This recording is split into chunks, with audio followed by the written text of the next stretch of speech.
नमस्कार साथियों, स्वागत है आप सभी का अनिवार्य संस्कृत में। आज 5वीं क्लास है, कालिदास का दूसरा भाग है। आज हम कालिदास को समाप्त करेंगे पढ़कर। और जो साथी नए हैं चैनल को सब्सक्राइब कर लें। सभी साथी टेलीग्राम से जुड़कर कोई भी प्रश्न जो आपको समस्या कर रहा हो आप सीधे हमसे पूछ सकते हैं। आइए चलते हैं कालिदास में, जहाँ से हमने छोड़ा था वहीं से शुरू करेंगे। उससे पहले देख लेते हैं मोटा मोटा। 6वीं शताब्दी इनका समय है। नीलकंदन मूल नाम है, उपनाम दीपशिखा है, पत्नी का नाम विद्योत्तमा है। पत्नी का नाम विद्योत्तमा है। समय 6वीं शताब्दी है। उपमा अलंकार का खूब प्रयोग किया है। उपमा कालिदासस्य 12वीं ने अर्थ गौरव का दंडी पदलालित्य के लिए प्रसिद्ध हैं और माघ जो है तीनों गुणों के लिए प्रसिद्ध हैं। और कालिदास जन्मना ब्राह्मण और शिव भक्त थे, उतना महत्वपूर्ण नहीं है। और देखते हैं आगे। कालिदास संस्कृत में गीति काव्य के प्रवर्तक माने जाते हैं। गीति काव्य के प्रवर्तक माने जाते हैं। कालिदास संस्कृत में वैदर्भी रीति के कवि हैं। वैदर्भी रीति के कवि माने जाते हैं। कालक्रम की दृष्टि से ये रचनाएं महत्वपूर्ण हैं। ऋतुसंहारम, कुमार संभवम, मालविकाग्निमित्रम, विक्रमो वर्षीयम, मेघदूतम, रघुवंशम, अभिज्ञान शाकुंतलम। ये सीरियल है, पूछा जा सकता है। इसी में से कोई 4 रचनाएं उठा ली और पूछ लिया, तो थोड़ा सा इन रचनाओं को ध्यान रखें। महाकाव्य हम लोग पढ़ चुके थे। रघुवंशम 11वां 12वां सभी 19 सर्गों का अध्ययन हम लोग कर चुके थे। अग्निवर्ण का राज्याभिषेक हो गया था। गर्भस्थ बालक के उत्तराधिकारी होने का अमात्यों द्वारा निर्णय लिया गया। कुमार संभवम में शिव पार्वती विवाह, कार्तिकेय के जन्म एवं ताड़कासुर के वध की कथा है। और वध हम लोग कर चुके थे अंतिम सर्ग में। 17वां सर्ग ताड़कासुर वध। तो यहाँ तक हम लोग पूरा कर चुके थे पिछली क्लास में। आज हम नाटक से शुरू करेंगे। अभिज्ञान शाकुंतलम। अभिज्ञान शाकुंतलम संस्कृत साहित्य का सर्वश्रेष्ठ नाटक है। यह इनकी सर्वश्रेष्ठ कृति है। इन्हीं की नहीं, संस्कृत साहित्य का सर्वश्रेष्ठ नाटक है। इससे श्रेष्ठ नहीं लिखा गया। यह उनकी कालिदास की दूसरी रचना मानी जाती है। कालिदास की दूसरी रचना मानी जाती है, जिसमें 7 अंक हैं। अंकों की संख्याओं का आप अच्छे से ध्यान रखें। एक इंडेक्स बनाइए और उसमें लिख लीजिए जितने भी अनिवार्य संस्कृत में कवि हैं, कवि और आचार्य जो भी हैं, उनकी रचनाएं, उनके नाटक, उनमें संबंधित अंक जितने हैं उन्हें आप याद रखें। इसका नायक दुष्यंत तथा नायिका शकुंतला है। अभिज्ञान शाकुंतलम का नायक दुष्यंत और नायिका शकुंतला है। अन्य पात्र कौन है? प्रियंवदा है, अनसुया है, गौतमी और दुर्वासा। दुर्वासा कौन है? सुलभ कोपी माना गया है। सुलभ कोपी माना गया है। दुर्वासा ऋषि काफ़ी क्रोधी स्वभाव के थे। सुना भी होगा, जैसे कोई आपके आसपास जो है काफ़ी क्रोध करने वाला हो तो लोग कहते हैं दुर्वासा ऋषि की जो है छाया पड़ गई है। नाटक के तृतीय अंक में शकुंतला और दुष्यंत के विवाह का प्रस्ताव हुआ है। नाटक के तृतीय अंक में शकुंतला और दुष्यंत का विवाह हुआ है, विवाह का प्रस्ताव हुआ है। तो अब आगे देख लेंगे हम लोग। उपजीव्य ग्रंथ कौन सा है? महाभारत का आदि पर्व। महाभारत का आदि पर्व इसका उपजीव्य ग्रंथ है। इसमें संयोग श्रृंगार अंगिरस है। संयोग श्रृंगार अंगिरस है। शकुंतला और दुष्यंत की कहानी है। संयोग श्रृंगार इसका अंगिरस है। इसके अलावा वियोग श्रृंगार, करुण, वीर, अद्भुत, हास्य, भयानक रस भी हैं, परंतु अंगिरस एक ही होता है, चाहे कोई भी ग्रंथ क्यों न हो। सारे ये सब आए हैं, लेकिन अंगिरस के रूप में जब बात की जाए तो सिर्फ संयोग श्रृंगार है। उपजीव का अर्थ जो है उपजीव, जैसे उपजीव ग्रंथ क्या है, जहाँ से कथा ली गई है, जैसे हम भी कहीं से पढ़ा रहे हैं, कहीं से मैटर ले रहे हैं, इस तरह से समझ सकते हैं कि वो उपजीव है।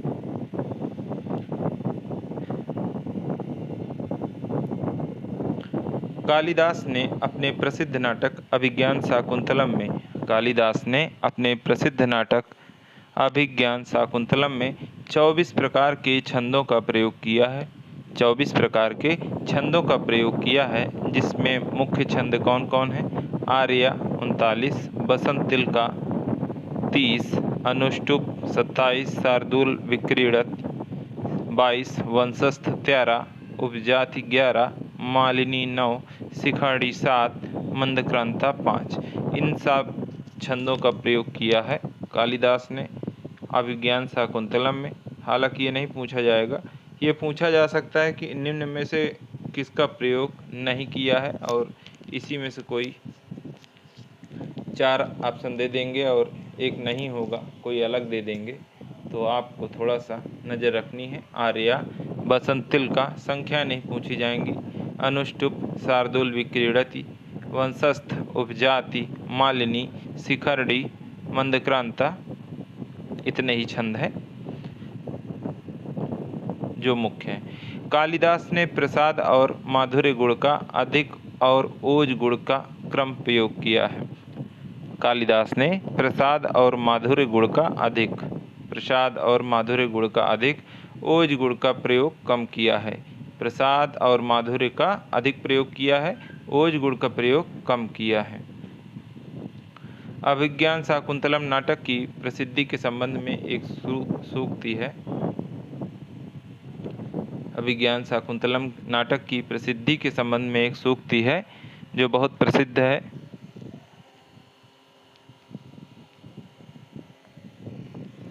काव्येषु नाटकम रम्यम, काव्येषु नाटकम रम्यम, तत्र रम्या शकुंतला, तत्रापि च चतुर्थो अंका, तत्र श्लोको चतुष्टयम। अर्थात काव्यों में नाटक सुंदर है। रम्य मतलब सुंदर, जिसे कहेंगे रमणीय है, बहुत मनमोहने वाला है। और रम्या शकुंतला, और नाटकों में सुंदर अभिज्ञान शाकुंतलम है।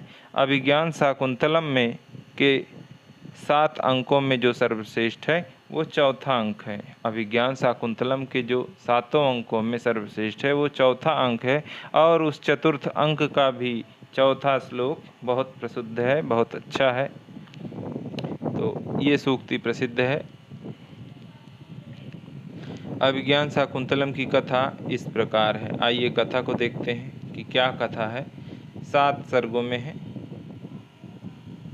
इसमें 7 अंक हैं। इसमें 7 अंक हैं।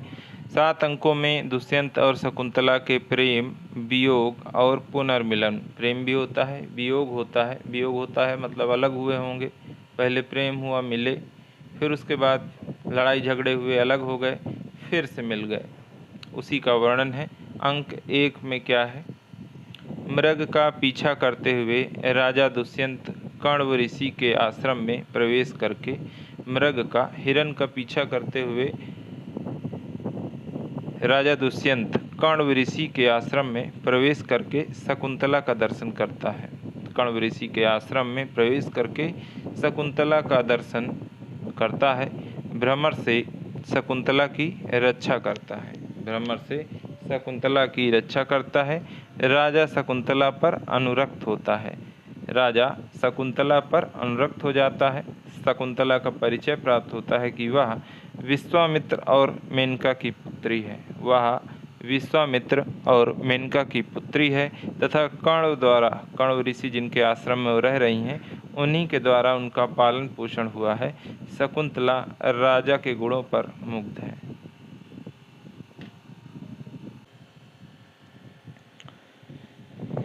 पहले अंक में क्या हमने पढ़ा कि मृग का पीछा करते हुए राजा दुष्यंत कण्व ऋषि के आश्रम में प्रवेश करके शकुंतला का दर्शन करते हैं। भ्रमर से शकुंतला की रक्षा करता है। भ्रमर से शकुंतला की रक्षा करता है दुष्यंत, और राजा दुष्यंत शकुंतला पर अनुरक्त होता है। आजकल के जो छपरी लड़के हैं वो भी बड़ी जल्दी अनुरक्त हो जाते हैं, किसी पर भी देखे और अनुरक्त हो गए। वैसे ही ये राजा दुष्यंत भी हो गए होंगे। वही सब लक्षण जीन्स तो हम सब में विद्यमान है। शकुंतला का परिचय प्राप्त होता है कि वह विश्वामित्र और मेनका की पुत्री है तथा कर्ण द्वारा पालित पोषित हुई है। शकुंतला राजा के गुणों पर मुग्ध है। देखिए हिरण जो है ना बहुत खतरनाक है। पहले भी राम को कहाँ पहुँचा देती है कि सीता का हरण हो जाता है, और अभी कलयुग में भी जो है संजय दत्त को जेल पहुंचा दिया हिरण ने। तो हिरण से बच के थोड़ा सा रहें। देखने में सुंदर होता है लेकिन खतरनाक है। दूसरा अंक क्या है? अंक 2 है, राजा शकुंतला पर अपने प्रेम की सूचना विदूषक को देता है। राजा शकुंतला पर अपने प्रेम की सूचना विदूषक को देता है कि जाओ बता कर आओ, हमें तुमसे प्रेम हो गया है। तीसरे अंक में क्या है? शकुंतला दुष्यंत के प्रति आसक्ति के कारण अस्वस्थ है। राजा को तो प्रेम हुआ ही है, शकुंतला भी जो है इतना प्रेम हो गया है कि अस्वस्थ है। प्रेम हो गया है, मिलन नहीं हो पा रहा है, उसके कारण वह अस्वस्थ हो गई है और वह एक प्रेम पत्र लिखती है। देखिए प्रेम पत्र कब से चल रहा है। राजा प्रकट होकर उससे गंधर्व विवाह करता है। राजा प्रकट होकर उससे गंधर्व विवाह करता है, यानी तीसरे अंक में विवाह हो जाता है। ध्यान रहे गंधर्व विवाह होता है। और किस अंक में? तीसरे अंक में विवाह होता है। चौथे अंक में क्या होता है? हस्तिनापुर लौटने से पूर्व राजा शकुंतला को अपनी अंगूठी देता है।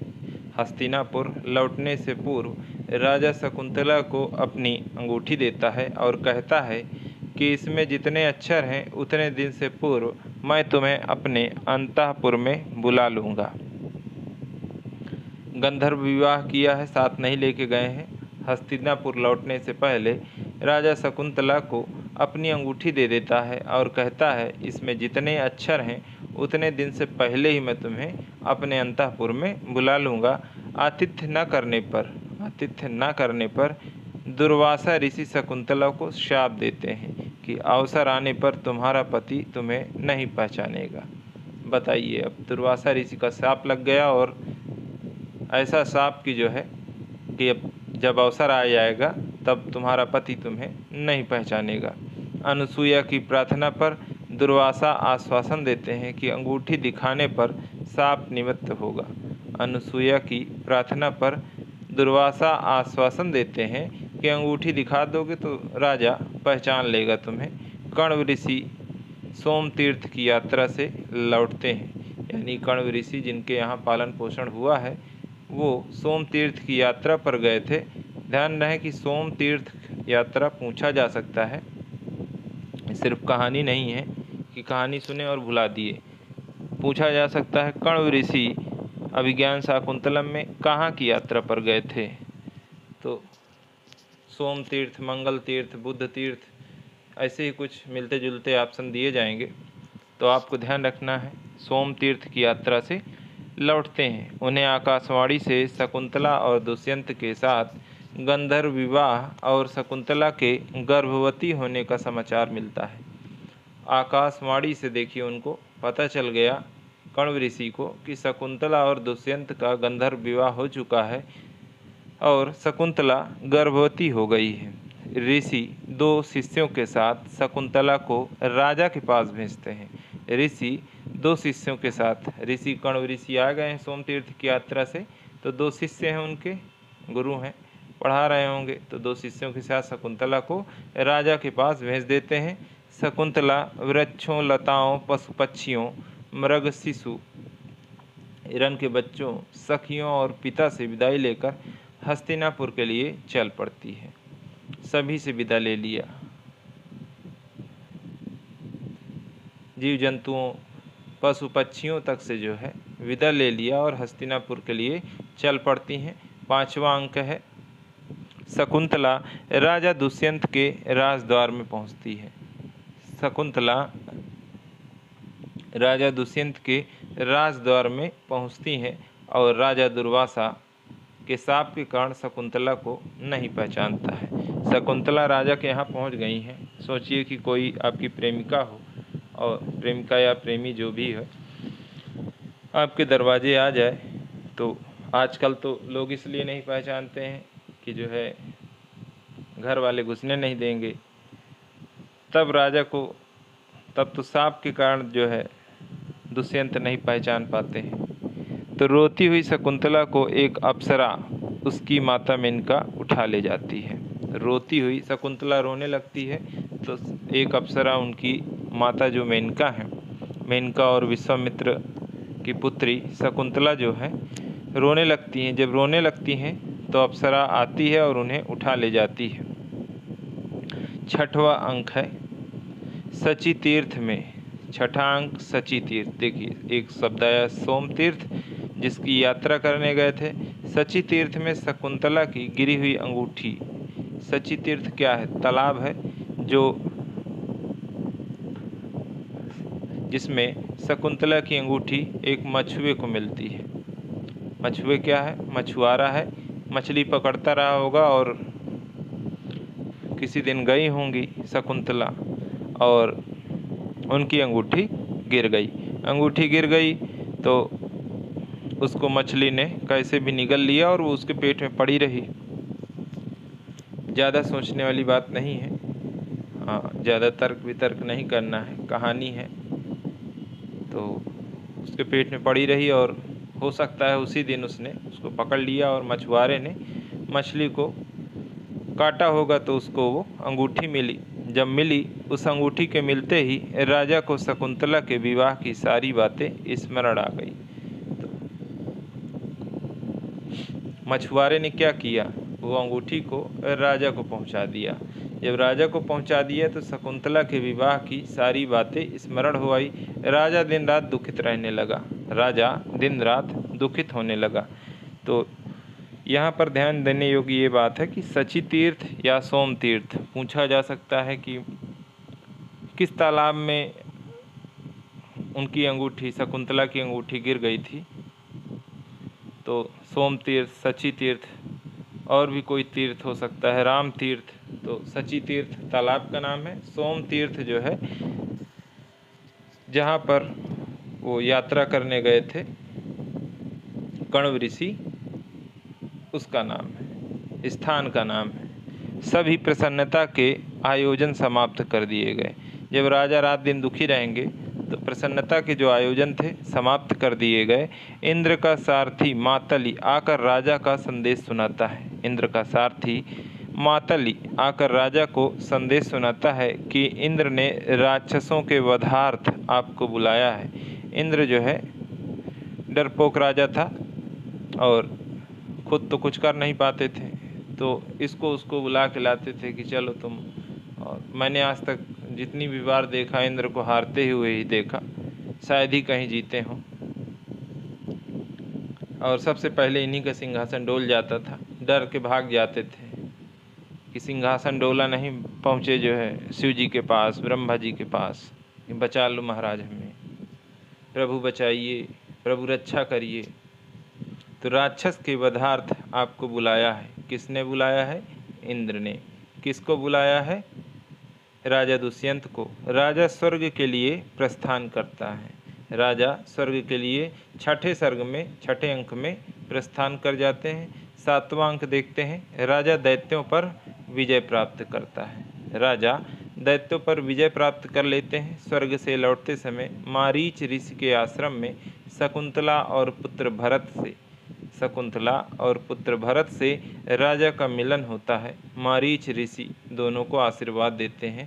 इंद्र के रथ पर दोनों हस्तिनापुर पहुंचते हैं और यहीं से इसकी कथा समाप्त होती है। भरत आप जानते ही हैं कौन है, और 7 अंकों में इसकी कहानी समाप्त हुई। अब अगला नाटक है मालविकाग्नि मित्रम। मालविकाग्नि मित्रम, मालविका और अग्निमित्र की कहानी है। 5 अंक हैं। इससे पहले 7 अंक थे और इसमें 5 अंक हैं। इसमें अग्निवर्ण तथा नायिका मालविका है। इसका नायक अग्निवर्ण तथा नायिका मालविका है। यह कालिदास का प्रथम नाटक माना जाता है। मालविकाग्निमित्रम कालिदास का प्रथम नाटक माना जाता है। इसकी अंकानुसार कथा इस प्रकार है। कथा देखते हैं, 5 अंक हैं। क्या कथा है? मालविका राजा अग्निमित्र की रानी धारिणी की सेविका है। मालविका राजा अग्निमित्र की रानी धारिणी की सेविका है। मालविका कौन है? राजा अग्निमित्र हैं, उन्हीं की रानी धारिणी। रानी का नाम क्या है? धारिणी है। उनकी सेविका कौन है? मालविका। धारिणी जो है मालविका को संगीत, नृत्य आदि सिखाने के लिए नाट्याचार्य गणदास को शिक्षक नियुक्त करती है। धारिणी प्रयत्न करती है कि राजा मालविका के रूप सौंदर्य पर मुग्ध न हो जाए। मतलब रानी को पता था कि राजा जी कैसे हैं, अतः वह उसे छिपा कर रखती थी। धारिणी प्रयत्न करती है, रानी प्रयत्न क्या करती हैं कि राजा जो है मालविका के रूप सौंदर्य पर मुग्ध न हो जाए और वह अपने गुरु को जो है उससे राजा से छिपा कर रखती हैं। एक चित्र में राजा मालविका को देख लेता है। राजा मालविका को एक चित्र में देख लेता है और उस पर मुग्ध हो जाता है। विदूषक मालविका को अग्निमित्र के सामने लाने की योजना बनाता है। विदूषक क्या करता है? मालविका को सामने लाने की योजना बनाता है। तदनुसार नाट्याचार्य गणदास और हरदत्त में योग्यता विषयक विवाद होता है। योजना के अनुसार क्या होता है? नाट्याचार्य गणदास और हरदत्त में योग्यता विषयक विवाद होता है। निर्णय होता है कि भगवती कौशिकी कौन है? एक सन्यासिनी है, की अध्यक्षता में दोनों नाट्याचार्य अपनी शिष्याओं के द्वारा अभिनय कला प्रदर्शन करवाएं। निर्णय क्या होता है? गणदत्त और हरदत्त में जब योग्यता विषयक विवाद हो जाता है तो निर्णय होता है कि भगवती कौशिकी जो कि एक सन्यासिनी है वो अध्यक्ष बनेगी और दोनों नाट्याचार्य अपनी शिष्याओं के द्वारा अभिनय कला का प्रदर्शन करावें। धारिणी इस प्रदर्शन को रोकना चाहती है परंतु असफल रहती है। जब राजा की आज्ञा है, राजा की मिली भगत है, तो कैसे रुक जाएगा वो प्रदर्शन। जैसे आजकल भी आप देखते होंगे कि राजा जो चाह लेगा वही होगा। मीडिया का हाल देख ही रहे हैं। ये खबर नहीं निकलनी है तो नहीं निकलनी, ये खबर प्रकाशित नहीं होनी है तो नहीं होनी है। क्या दिखाना है? सब कुछ कंट्रोल है। मालविका की नाट्यकला का प्रदर्शन होता है। गणदास विजयी घोषित होते हैं। गणदास विजयी हो जाते हैं। राजा मालविका पर मंत्रमुग्ध होते हैं। वो तो पहले ही मंत्रमुग्ध थे और उसे विष बुझा हुआ काम का बाण कहते हैं। विदूषक से उसकी प्राप्ति के लिए प्रयत्न को कहते हैं। विदूषक से क्या कहते हैं कि अब हम इसे प्राप्त करना चाहते हैं। अगला अंक है तीसरा। अग्निमित्र और मालविका का अनुराग प्रकट हो जाता है। अग्निमित्र और मालविका का अनुराग प्रकट हो जाता है। छोटी रानी इरावती, एक तो धारिणी थी, दूसरी कौन थी? इरावती के आदेशानुसार राजा प्रमद बन जाते हैं। इरावती के आदेशानुसार राजा प्रमद बन जाते हैं। पैर में चोट के कारण रानी धारिणी अशोक की दोहद पूर्ति के लिए नहीं जाती है। पैर में चोट के कारण जो बड़ी रानी है धारिणी, वो अशोक की दोहद पूर्ति के लिए नहीं जाती है। दोहद पूर्ति क्या है?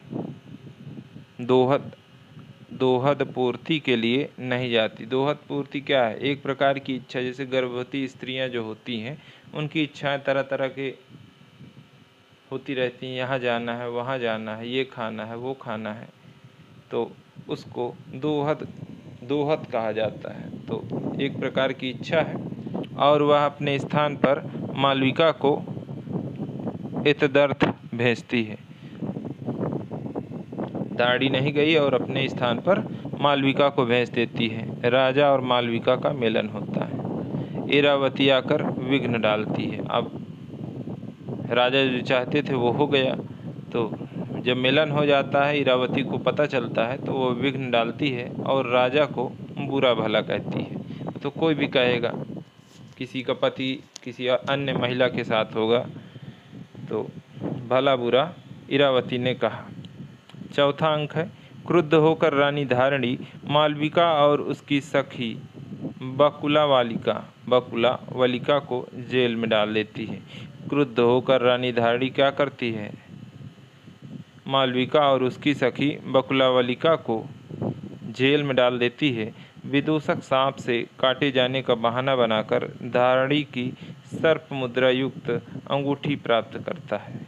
विदूषक क्या करता है? सांप से काटे जाने का बहाना बनाकर धारणी की जो सर्प मुद्रा युक्त अंगूठी प्राप्त करता है और उसे दिखाकर मालविका और उसकी सखी को मुक्त कराता है। पहले होता था कि हाँ, रानी की अंगूठी हमारे पास है और हमें मुक्त कर दीजिए। अकबर की भी ऐसी कई कहानियाँ आपने सुनी होंगी कि अंगूठी दिखाकर जो है बीरबल अंदर जाते हैं और फिर 100 कोड़े का कोई फिल्म आई थी तो उसमें दिखाया गया था। कुछ वैसा ही प्रसंग रहा होगा।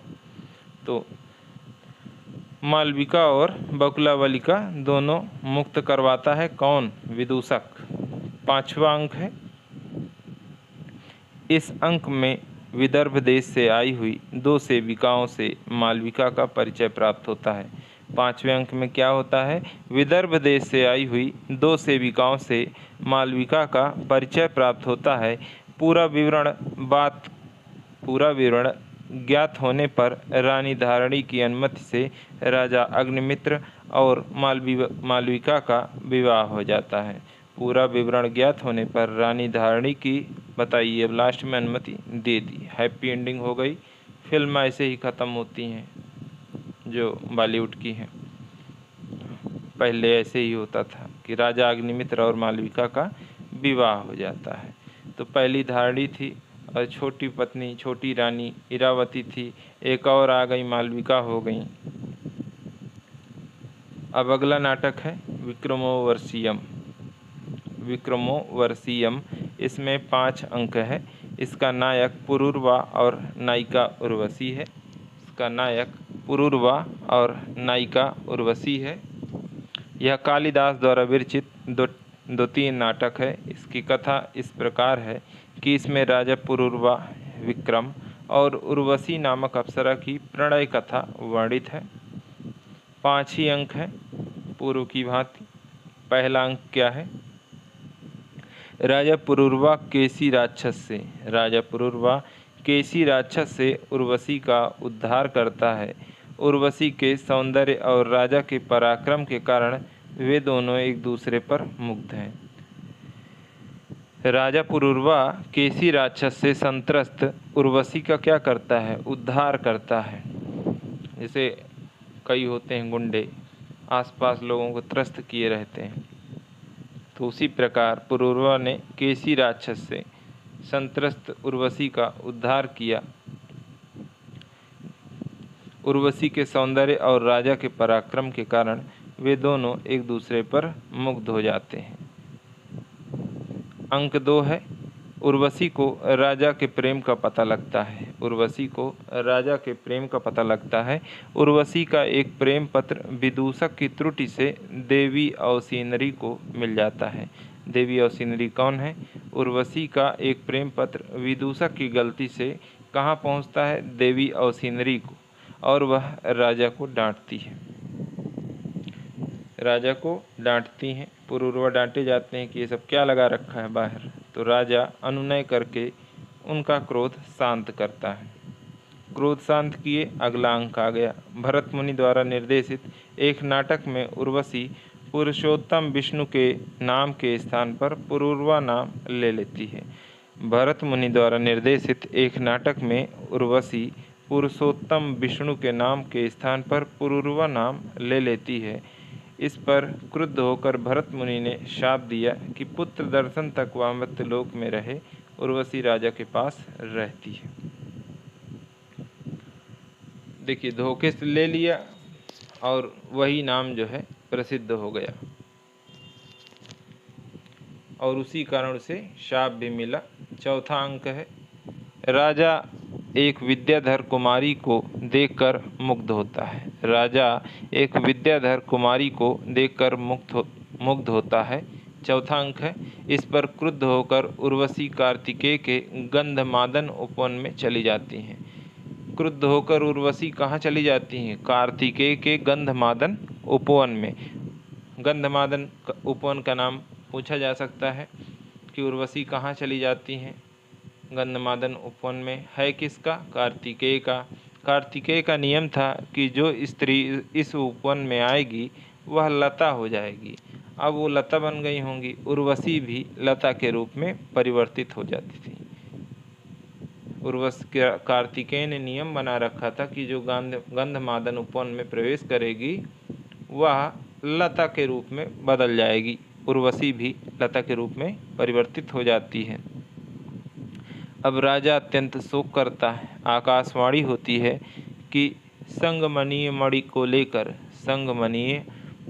लेकर लता रूपी उर्वशी का आलिंगन करने पर वह अपने पूर्व रूप को प्राप्त हो जाएगी। ऐसा करके राजा लता को पुनः उर्वशी के रूप में परिवर्तित कर लेता है।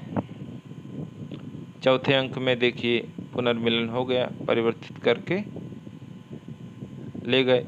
अंक पांचवा, एक गिद्ध उस मणि को, किस मणि को? संगमनीय मणि को चुरा लेता है। एक अज्ञात व्यक्ति के बाण से वह गिद्ध मारा जाता है।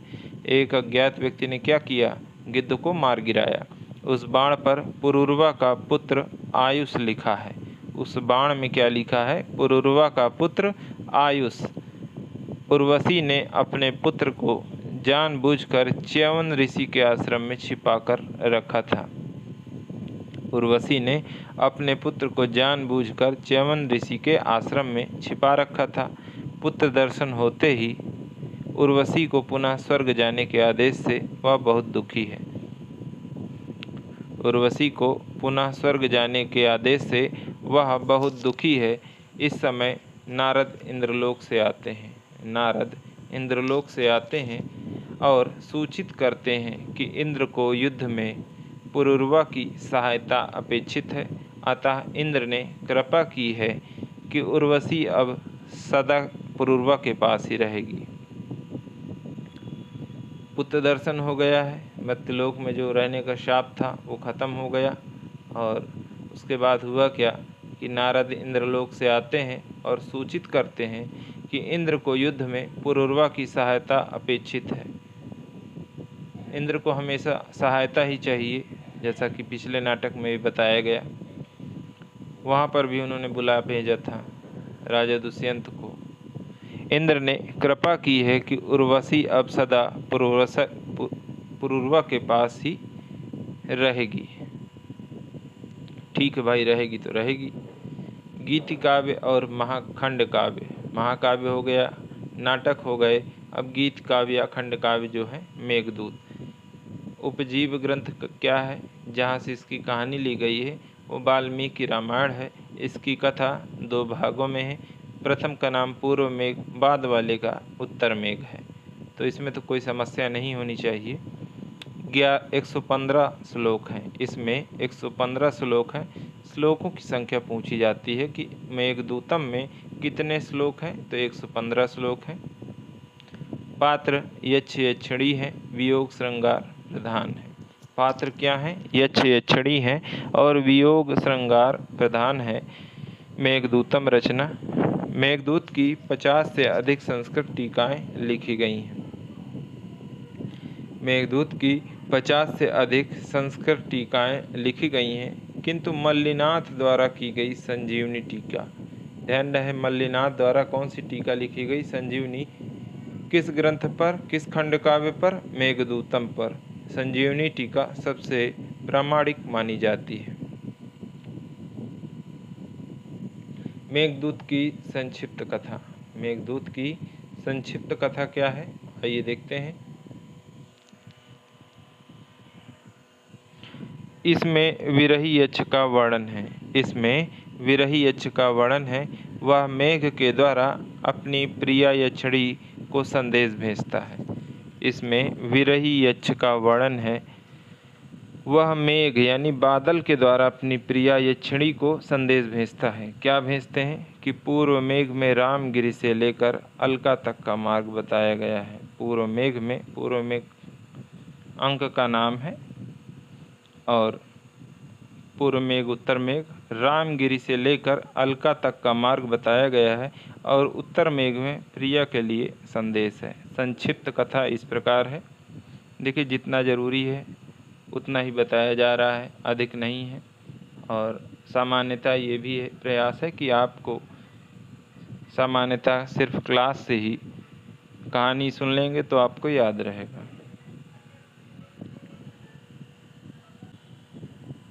आइए मेघदूतम की कहानी देखते हैं। पूर्व मेघ है। अलकापुरी के स्वामी कुबेर ने अपना कार्य उत्तरदायित्व के साथ न निभाने के कारण एक यक्ष को शाप दिया कि वह 1 वर्ष तक अलकापुरी के स्वामी कुबेर ने अपना कार्य उत्तरदायित्व के साथ न निभाने के कारण एक यक्ष को शाप दिया कि वह 1 वर्ष तक अपनी पत्नी से विमुक्त होकर मृत्युलोक में निवास करे। इस तरह के श्राप होते हैं, जैसे आजकल कोई किसी के साथ धोखा दे दे, साथ में रहने वाला कनिष्ठ कर्मचारी, तो लोग उसे जेल भिजवा देते हैं। तो वैसे ही उन्होंने मृत्युलोक में 1 साल रहने का श्राप दे दिया। वह शापवश रामगिरी पर्वत पर निवास करता है। ये रामगिरी पर्वत पर निवास करता है। शाप के लगभग 8 मास बीतने पर, शाप के लगभग 8 महीने बीत जाने पर आषाढ़ के प्रथम दिन उसे एक मेघ बादल दिखाई पड़ता है। वह अपनी प्रिया के बिना अत्यंत व्याकुल है। यक्ष जो है अत्यंत व्याकुल है और बादल दिखा उसे 8 महीने बाद। 4 महीने और बाकी हैं, लेकिन चैन नहीं पड़ रही यक्ष को और उसने जो है प्रिया के पास सोचा कि संदेशा भेज देता हूँ। अतः वह विचार किए बिना कि बादल उसका संदेश ले जाने योग्य है या नहीं, वह उसे प्रिया की नगरी अलका तक का मार्ग बताता है और कहता है कि कुछ विशिष्ट स्थानों पर थोड़ा विश्राम करते हुए अलका तक जाना। और कहता है यक्ष कि कुछ विशिष्ट स्थानों पर थोड़ा विश्राम करते हुए अलका तक जाना। ये विशिष्ट स्थल कौन कौन से हैं? माल प्रदेश यानी मालवा, आम्रकूट पर्वत यानी अमरकंटक, नर्मदा नदी, विदिशा जिसे मिल्सा कहा जाता है, विदिशा नगरी, नीचेगिरी, निर्बंध्या नदी, उज्जैनी में महाकाल का मंदिर और क्षिप्रा नदी लिखा हो, क्षिप्रा नदी है। देवगिरी,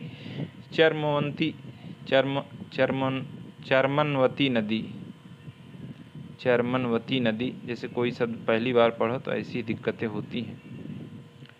संस्कृत इतना कौन कोई पढ़ता है। देवगिरी, चरमनवती नदी, कुरुक्षेत्र, सरस्वती नदी, कनखल, गंगा नदी, हिमाचल पर्वत, क्रौंचरंध्र, नीतिमाना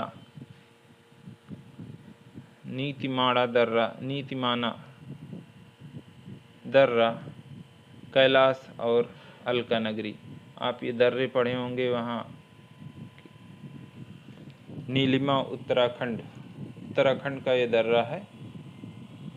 नीति, लिपुलेख, माना, ऐसे करके कई दर्रे हैं। उत्तराखंड के दर्रे माने जाते हैं, भूगोल में पूछा भी जाता है जीएस के अंतर्गत। तो ये वही क्रौंचरंध्र कहा गया है। तो ये विशेष स्थल हैं। पूछे तो मुश्किल है, लेकिन ये है कि मोटा मोटा आप देख लीजिएगा। उत्तर मेघ में क्या है? बादल को पहुंचा तो दिया। उत्तर मेघ में क्या है? हे मेघ, तुम्हें अलका में गगनचुंबी प्रसाद मिलेंगे। हे मेघ, तुम्हें अलका में गगनचुंबी प्रसाद मिलेंगे। वहाँ सदा सुख, वैभव, आनंद और विलास है। वहाँ कुबेर का प्रासाद है। उसके उत्तर में मेरा घर है। उसके उत्तर में मेरा घर है। वहाँ मेरी विरहणी प्रीतमा को देखोगे। वहाँ मेरी विरहणी प्रेमिका को देखोगे। वह शोक से खिन्न, मलिन, उदास, कृशगात्र और तुषारपात से म्लान पद्मिनी के तुल्य दिखाई पड़ेगी। कितना व्याकुल है यक्ष कि उसे वहाँ से सब कुछ महसूस हो रहा है कि वह शोक से किस तरह की होगी, खिन्न होगी, मलिन होगी, उदास बैठी होगी, कृशगात दुबली पतली हो गई होगी, तुषारपात से म्लान पद्मिनी के तुल्य दिखाई पड़ेगी। उससे मेरा संदेश कहना कि तुम खिन्न न हो। वियोग के शेष 4 मास धैर्य से बिताना। वियोग के जो 4 महीने बचे हैं उन्हें धैर्य से बिताओ, धैर्य मत खोना। सुख के दिन शीघ्र आने वाले हैं। मैं भी किसी प्रकार दुख के दिन काट रहा हूँ। तुम वहाँ दुखी हो और मैं यहाँ दुखी हूँ। दुख सुख का चक्र बदलता रहता है। वियोग के दिन पूरे होते ही शीघ्र मिलन होगा। दुख सुख का चक्र बदलता रहता है। वियोग के दिन पूरे होते ही शीघ्र मिलन होगा। ऐसा यक्ष बादल से कहलवा पड़ता है। अब अगला है ऋतु संहारम। इसमें 6 सर्गों में षड ऋतुओं का 144 श्लोकों में वर्णन है। 6 सर्गों में 6 ऋतुओं का 144 श्लोकों में वर्णन है। ऋतु संहार यह कालिदास की अप्रौढ़ अवस्था की कृति है। कालिदास शुरुआती अवस्था में इसको लिखे होंगे। इसमें 6 सर्ग और 144 श्लोक हैं। इन 6 सर्गों में 6 ऋतुओं का क्रमशः वर्णन है। इन 6 सर्गों में 6 ऋतुओं का क्रमशः वर्णन है। इनका क्रम क्या है? ग्रीष्म है, वर्षा, शरद, हेमंत, शिशिर और वसंत, ये ऋतुएं हैं। इन्हीं का वर्णन हुआ है। ग्रीष्म, वर्षा, शरद, हेमंत, शिशिर और बसंत। संस्कृत साहित्य में केवल यही ग्रंथ है जिसमें 6 ऋतुओं का पूरे विवरण के साथ वर्णन है। संस्कृत साहित्य में केवल यही एकमात्र ऐसा ग्रंथ है ऋतु संहार, जिसमें 6 ऋतुओं का वर्णन पूरे विवरण के साथ दिया गया है। एक के बाद दूसरी ऋतु आती है। प्रकृति में नवीनता आती है। जीवन में एक के बाद दूसरी ऋतु आती है, बिल्कुल आएगी। अब एक ही ऋतु चलती रहेगी तो मौसम कैसे बदलेगा? प्रकृति में नवीनता आती है। जीवन में उल्लसित होता है। प्रेमी प्रेमिका उत्फुल्लित होते हैं और वे प्रत्येक ऋतु का उपभोग करते हैं। यह कालिदास की सर्वप्रथम रचना है। पहले ही बताया गया अप्रौढ़ अवस्था की कृति है, यानी सर्वप्रथम रचना है। यहाँ से कालिदास समाप्त होते हैं और बाकी कालिदास में जितना पढ़ा जाए उतना कम है। लेकिन हमारे हिंदी साहित्य में जो अनिवार्य संस्कृत वाला पोर्शन है उसके बिहाफ पर इतना पर्याप्त है। और कहा जाए तो 10 से 20%, 30% यही ज़्यादा हो गया। लेकिन थोड़ा सा ज़्यादा पढ़ना चाहिए। टू द पॉइंट पढ़ेंगे तो उसके लिए तो हम प्रश्न ही पढ़ सकते हैं। आए हुए प्रश्न पढ़ लिए, हो गया, और जो उसके विकल्प हैं उसको सॉल्व कर लिए, ख़त्म हो गया। लेकिन थोड़ा सा इर्द गिर्द पढ़ेंगे तो कहानी बनी रहेगी और हम प्रश्नों को हल कर पाएंगे।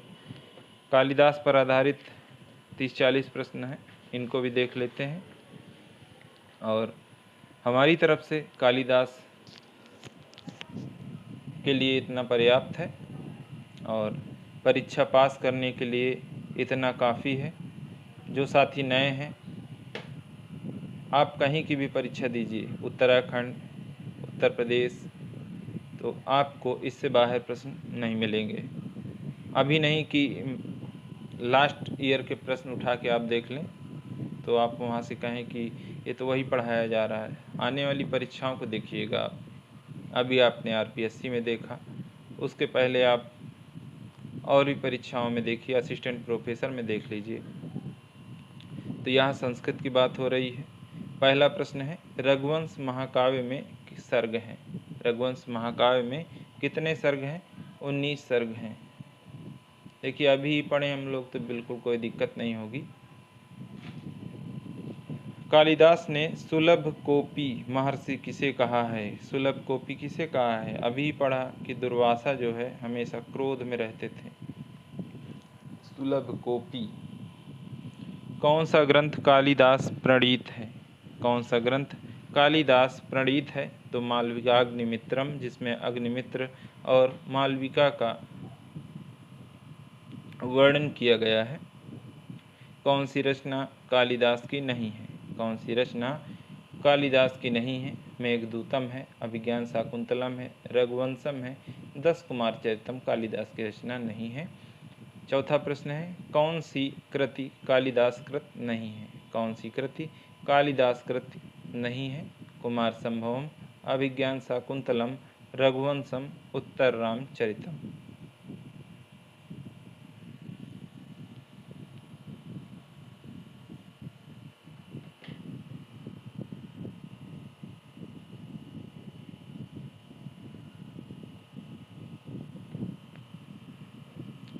निम्न में से कौन सी रचना लघुत्रयी में नहीं है? कौन सी रचना लघुत्रयी में नहीं है? तो रघुवंशम, कुमार संभवम, मेघदूतम, ये सभी लघुत्रयी में है। ऋतु संहार नहीं है लघुत्रयी के अंतर्गत।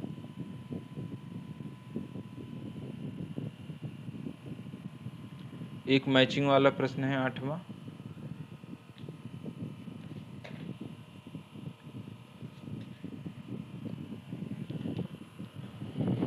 सूची एक के समूहों को मिलान सूची 2 से कीजिए। सूची 1 के समूहों का मिलान सूची 2 से कीजिए और दिए गए कूट से सही विकल्प चुनिए। सूची 1 और सूची 2 दी गई है। कालिदास, भवभूति, दंडी, श्रीहर्ष। तो कालिदास की रचना कौन सी है? मालविकाग्निमित्रम है। भवभूति मालती माधव, दंडी 10 कुमार चरितम काव्य शास्त्र में खूब बताया गया। दंडी 10 श्रीहर्ष नैषधि चरितम। 4 1 2 3 इसका 4 1 2 3 सी ऑप्शन इसका सही हो जाएगा। आइए देख लेते हैं, ये छठा प्रश्न बाकी रह गया है कि सूची 1 के समूहों का मिलान सूची 2 से कीजिए और दिए गए कूट से सही उत्तर मिलान कीजिए। कालिदास ऋतु संहारम इन्हीं की रचना है। आगे देखते हैं क्या है। भवभूति उत्तर रामचरित, दंडी 10 कुमार चरितम,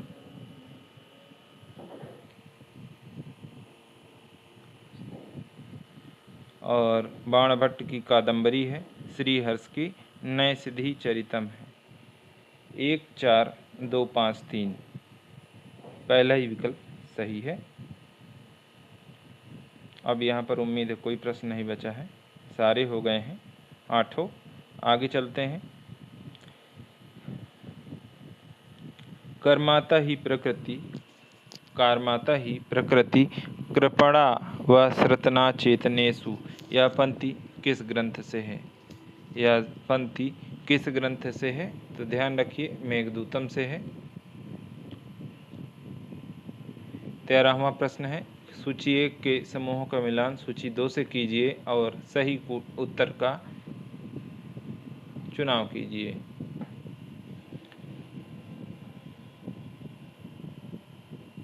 कालिदास अभिज्ञान शाकुंतलम, माघ शिशुपाल वधम, भवभूति उत्तर रामचरित, दंडी 10 कुमार चरितम।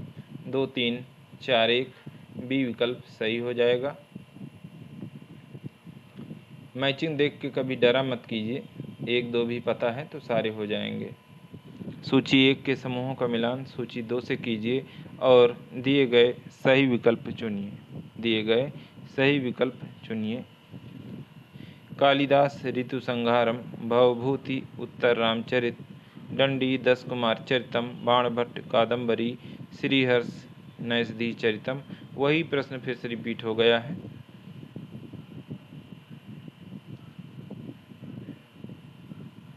महाकवि कालिदास किस अलंकार के लिए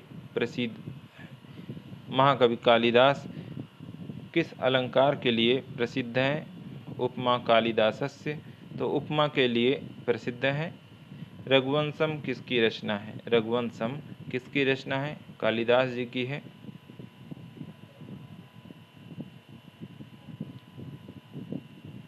कालिदास की रचना रघुवंशम है। रघुवंशम क्या है?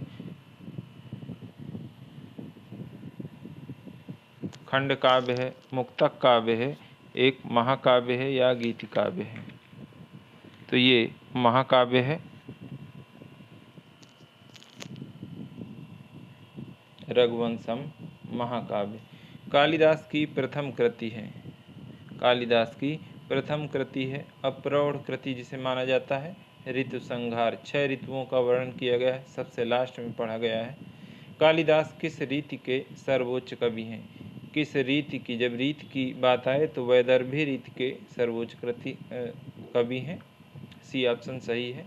17वां प्रश्न है, अभिज्ञान शाकुंतलम नाटक में कितने छंदों का प्रयोग हुआ है? तो 24 प्रकार के छंदों का प्रयोग किया है। कालिदास रचित नाटक छांटिए। कालिदास रचित नाटक छांटिए।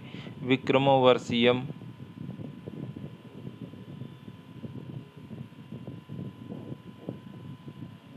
अभिज्ञान शाकुंतलम की विधा है। अभिज्ञान शाकुंतलम की विधा है। 18 प्रश्न हो चुके हैं और 19वां शुरू है। अभिज्ञान शाकुंतलम की विधा क्या है? नाटक है। कालिदास का नाटक अभिज्ञान शाकुंतलम का नायक कौन है? अभिज्ञान शाकुंतलम का नायक कौन है? तो नायक अगर ना पता हो तो इसका संधि विच्छेद कर लीजिएगा। शकुंतला आ जाएंगी। शकुंतला में कौन है? शकुंतला के पति दुष्यंत हैं। कहानी याद आ जाएगी आपको और आपका प्रश्न सही हो जाएगा। कालिदास का प्रथम नाटक है मालविकाग्निमित्रम है। ध्यान रहे, प्रथम नाटक है। कुमार संभवम महाकाव्य में कितने सर्ग हैं? कुमार संभवम महाकाव्य में सर्ग कितने हैं? 17 सर्ग हैं। कालिदास की अंतिम कृति है अभिज्ञान शाकुंतलम। कालिदास के उस महाकाव्य का नाम बताइए जिसमें शिव पार्वती विवाह और कार्तिकेय के जन्म की कथा है। कालिदास के उस महाकाव्य का नाम बताइए जिसमें शिव पार्वती विवाह और कार्तिकेय के जन्म की कथा है। तो वो है कुमार संभवम। डी विकल्प सही है इसका। ये आज नहीं, पिछली क्लास में बताया गया था। जो साथी नहीं देखे हैं एक बार पढ़ें। कौन सी रचना कालिदास की विरहत्रयी में आती है? कौन सी रचना कालिदास की विरहत्रयी में आती है? कुमार संभवम, रघुवंशम, अभिज्ञान शाकुंतलम, इनमें से कोई नहीं। इनमें से कोई नहीं आती बृहत्त्रयी में। रघुवंशम में कितने सूर्यवंशी राजाओं का वर्णन है? रघुवंशम में कितने सूर्यवंशी राजाओं का वर्णन है? तो 31 राजाओं का वर्णन है। ध्यान रहे सूर्यवंशी हैं। कालिदास के जीवन के संबंध में जानकारी कहाँ से मिलती है? अंतः साक्ष्य के आधार पर। कालिदास के जीवन के संबंध में जानकारी कहाँ मिलती है? अंतः साक्ष्य के आधार पर। कौन सी रचना कालिदास की नहीं है? कौन सी रचना कालिदास की नहीं है? ऋतुसंहारम, मालविकाग्निमित्रम, काव्यादर्श, विक्रमोर्वशीयम। ये काव्यादर्श जो है कालिदास की नहीं है। उर्वशी अपने पुत्र आयुष को किस ऋषि के आश्रम में छिपा रखा था? तो च्यवन ऋषि, च्यवनप्राश से याद रखिएगा। च्यवनप्राश आयुष मंत्रालय बनवाता है, ऐसे याद रखिए। आयुष आयुर्वेदिक जो आजकल एक मंत्रालय बन गया है। आयुष जितने होम्योपैथी, आयुर्वेदिक, यूनानी, स्पर्श सभी चिकित्साओं को जो है बढ़ावा दे रहा है। तो कौन? च्यवन ऋषि। कहाँ बनता है? च्यवनप्राश आयुष मंत्रालय के अंदर बनता है, ऐसे याद रखिए। तो उर्वशी अपने पुत्र आयुष को कहाँ छिपा के रखती है? च्यवन ऋषि के आश्रम में छिपा के रखती है। कालिदास ने महाकाव्यों की रचना की है। कालिदास ने कितने महाकाव्यों की रचना की है? 2 की है। यहाँ पर कितने होने चाहिए? तो ये प्रश्न सही हो जाएगा। सीता स्वयंवर का वर्णन रघुवंशम के किस सर्ग में है? सीता स्वयंवर का वर्णन रघुवंशम के किस सर्ग में है? तो सर्ग 11 में है। अनावृत अनावृत कपाटम द्वारम देहि। अनावृत कपाटम द्वारम देहि किसने कहा है? कालिदास ने कहा है। जब वो ज्ञान प्राप्त करके वापस आते हैं तब दरवाज़ा खटखटाते हुए यही शब्द कहते हैं, कपाटम द्वारम देहि। किसने कहा है? कालिदास ने। कालिदास के किस ग्रंथ में 6 ऋतुओं का वर्णन हुआ है? तो ऋतु संहार में हुआ है। 6 ऋतुओं का वर्णन अभी बताया गया लास्ट में। अस्ति कश्चिद वाग विशेषः। अस्ति कश्चिद वाग विशेषः उक्ति किस कवि से संबंधित है? अस्ति कश्चिद वाग विशेषः किस कवि से संबंधित है? तो कालिदास से संबंधित है। और प्रत्येक से इन्होंने एक ग्रंथ का रचना भी की है, एक एक ग्रंथ की। तो हो सकता है आगे आए, नहीं तो ऑलरेडी हो चुका है। अभिज्ञान शाकुंतलम में अंगिरस है। देखिए अंगिरस कौन सा है? अभिज्ञान शाकुंतलम में श्रृंगार रस है। शकुंतला और दुष्यंत का मिलन, विरह, मिलन, वियोग और पुनर्मिलन होता है। सरसिज मनु विद्धम शैवलेनापि रम्यम किस नाटक से उद्धृत है? तो ये अभिज्ञान शाकुंतलम से उद्धृत है। कुमार संभवम में कुमार शब्द का क्या अभिप्राय है? कुमार संभवम में कुमार शब्द का क्या अभिप्राय है? तो कुमार का अभिप्राय कार्तिकेय से है। शकुंतला को शाप देने वाले ऋषि कौन थे? शकुंतला को कोपी, जो सुलभ कोपी हैं दुर्वासा ऋषि, वही देंगे। तुरंत उनके साप भरा पड़ा रहता है। कालिदास के किस नाटक की कथा महाभारत के आदि पर्व से लिया गया है? कालिदास के किस नाटक की कथा महाभारत के आदि पर्व से लिया गया है? तो अभिज्ञान शाकुंतलम की कथा का इनका उपजीव ग्रंथ कौन सा है? महाभारत का आदि पर्व। 38वां प्रश्न है, कालिदास कृत मालविकाग्निमित्रम में अग्निमित्र की द्वितीय पत्नी है। मालविकाग्निमित्रम में अग्निमित्र की द्वितीय पत्नी कौन सी है?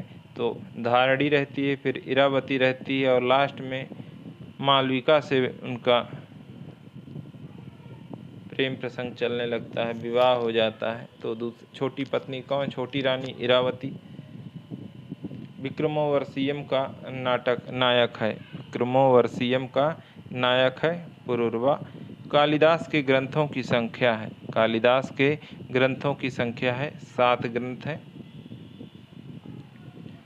मालविकाग्निमित्रम की प्रस्तावना में कालिदास ने किस नाट्यकार का स्मरण किया है? मालविकाग्निमित्रम की प्रस्तावना में कालिदास ने किस नाटक का वर्णन किया है, स्मरण किया है? तो भास का किया है। सी ऑप्शन सही हो जाएगा। कौन सा कालिदास से पूर्ववर्ती है? कालिदास के जस्ट पहले कौन था? तो भास थे। कालिदास से पहले कौन थे? भास थे। कालिदास के किस ग्रंथ में राम कथा का वर्णन मिलता है? कालिदास के किस ग्रंथ में राम कथा का वर्णन मिलता है? रघुवंशम में। अर्थो ही कन्या परकीय एव। अर्थो ही कन्या परकीय एव किस नाटक के श्लोक का चरण है? अभिज्ञान शाकुंतलम का है। ए ऑप्शन सही है। विश्व का प्रसिद्ध नाटक कौन सा है? विश्व का प्रसिद्ध नाटक कौन सा है? तो सर्वश्रेष्ठ संस्कृत का यही है, अभिज्ञान शाकुंतलम। शकुंतला दुष्यंत का विवाह था। शकुंतला दुष्यंत का कैसा विवाह हुआ था? गंधर्व विवाह हुआ था। डी ऑप्शन सही है। आगे चलते हैं। लघुत्रयी में कौन सा ग्रंथ माना जाता है? लघुत्रयी में कौन सा ग्रंथ माना जाता है? नैषधचरित, शिशुपाल वध, कुमार संभवम, सभी गलत हैं। तो कुमार संभव को लघुत्रयी में माना गया है। कितने प्रश्न हैं? 52 ही है। 3 प्रश्न और बचे। निम्नलिखित में से कौन सी सूक्ति महाकवि कालिदास कृत रघुवंशम से नहीं ली गई है? आचार पूतम पवनः सिसेवे, आवेहि मां कामदुधां प्रसन्नाम, तेजसाम ही न वयः समीक्ष्यते, न ही सर्वः सर्वजानति। तो चौथी जो सूक्ति है रघुवंशम से नहीं ली गई है। बाकी आप परेशान न हो सूक्ति को लेकर, सूक्ति का एक पूरी क्लास होगी। कोई भी सूक्ति का प्रश्न आपका गलत नहीं होगा। आप भूल जाएं वो अलग बात है, बाकी सूक्तियाँ जो मिलेंगी क्लास से मिलेंगी।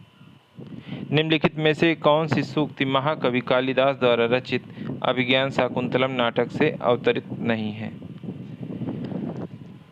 दुखानि नूनमति मात्र सुदु सहानि, अस्मान साधु विचिन्त संयम, धनानुच्चय कलुम चात्मन, स्तवय पयस्या, कथम पय बांधव कृताम, स्नेह प्रवृत्तिम चताम, वाग्भूषणम भूषणम।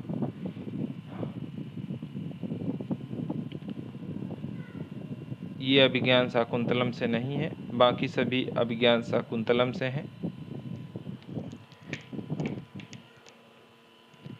ईसदी सच्चु बितानी, भ्रमरये सुकुमार केसर शिखानी, अवतंसयन्ति दयमाना प्रमदा शिरीष कुसुमानी। तो यहाँ पर कह रहे हैं कि निम्नलिखित में से कौन सी सूक्ति महाकवि कालिदास द्वारा रचित अभिज्ञान शाकुंतलम से अवतरित नहीं है? तो सी ऑप्शन अवतरित नहीं है, वाग्भूषणम भूषणम। बाकी सभी अभिज्ञान शाकुंतलम से हैं। 52वां और अंतिम प्रश्न, निम्नलिखित में से कौन सी सूक्ति महाकवि कालिदास के कुमार संभवम से नहीं ली गई है? कुमार संभवम के से नहीं ली गई है, तो डी ऑप्शन, शुश्रूषव गुरनुकुरु प्रिय सखी वृत्तिम सपत्नी जने। बाकी तीनों कुमार संभव से ली गई हैं। थोड़ा सेशन लंबा हो गया साथियों, और अब हम अगली क्लास में भवभूति को पढ़ेंगे। अगर क्लास छोटी हुई तो अगले कभी भी ऐड हो जाएंगे, अन्यथा भवभूति को पढ़ेंगे। हालांकि भवभूति को एक क्लास में पढ़ेंगे, ताकि जो है अच्छे से पढ़ें, और पूछा भी जाता है। तो कैसी रही आज की क्लास साथियों, ज़रूर बताएं। जो साथी नए हैं वह भी टेलीग्राम से जुड़ें। कोई दिक्कत हो, कोई परेशानी हो, कोई तथ्य गलत लगा हो, तो बिल्कुल आप हमें कमेंट बॉक्स में या मैसेज करके बता सकते हैं। आज के लिए साथियों इतना ही। बहुत बहुत धन्यवाद। नमस्कार।